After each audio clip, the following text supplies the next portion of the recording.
વાંસદા તાલુકામાં મધરાત્રે સામાન્ય વરસાદી ઝાપટા વચ્ચે વીજ ધાંધિયા સર્જાતા ગ્રાહકો અકળાયા।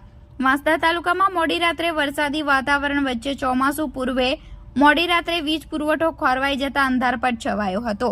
જો કે લોકોએ મોડે સુધી અંધારામાં હેરાન થવાનો વારો આવ્યો હતો। કલાકો સુધી વીજ પ્રવાહ ખોરવાઈ જવાની સમસ્યા સર્જાઈ હતી। જો કે મોડે સુધી વીજ કર્મચારીઓને ફોલ્ટ ન મળતા વીજ ધાંધિયાથી લોકો અકળાયા હતા। વીજ વિભાગની પ્રી મોન્સૂનની નબળી કામગીરીના પાપે વીજળી ગુલ થતા ભારે હાલાકી વેઠવી પડી હતી। વાંસદા તાલુકાના ગતરોજ મોડી રાત્રે ભારે પવન સાથે સામાન્ય વરસાદી ઝાપટા પડતા જ ચાલુ વર્ષે પ્રથમવાર સારા વરસાદ આવતા વીજળી ગુલ થવાના કિસ્સા બનવા પામ્યા હતા। વીજ કંપની દ્વારા યોગ્ય રીતે ન કરાયેલી પ્રી મોન્સૂન કામગીરીના કારણે ચાલુ વર્ષે ગ્રામજનોએ વીજ ધાંધિયા સહન કરવા પડી રહ્યા છે। ત્યારે શરૂઆતમાં પડેલા વરસાદમાં જીબીની પોલ ખુલી ગઈ છે।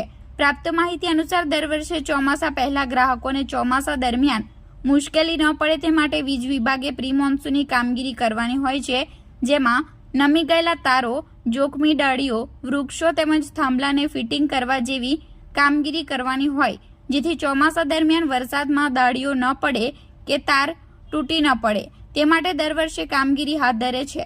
પરંતુ સામાન્ય વરસાદમાં હજારો ઘરોમાં મધ્યરાત્રિએ વીજળીના ધાંધિયા સર્જાતા રાત્રે વારંવાર વીજળી ગુલ થવાના કારણે ગ્રાહકોના મોંઘા વીજ ઉપકરણોને મોટું નુકસાન થઈ રહ્યું છે।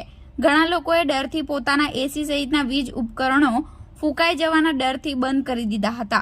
ત્યારે લોકોને વીજ પુરવઠો પૂરો પાડવામાં પણ દક્ષિણ ગુજરાત વીજ કંપની ધાંધિયા કરી હોવાના કારણે રોષે ભરાયેલા ગ્રાહકો કચેરીના હેલ્પલાઇન નંબર પર ફોન કરે છે। ત્યારે કર્મચારીઓ ગ્રાહકોની સમસ્યાની ફરિયાદ સાંભળવી કે ફોન ઉપાડીને કર્મચારીઓને સંતોષકારક જવાબ આપતા નથી કે સિનિયર અધિકારીઓ પણ ફોન ઉપાડતા નહીં હોવાથી વીજ કચેરીમાંથી યોગ્ય જવાબ નહીં મળતા હોવાની ભારે ફરિયાદો વચ્ચે વીજ ધાંધિયામાંથી વહેલી તકે સમસ્યામાંથી મુક્તિ મળે તેવી લોક માંગ ઉઠી છે।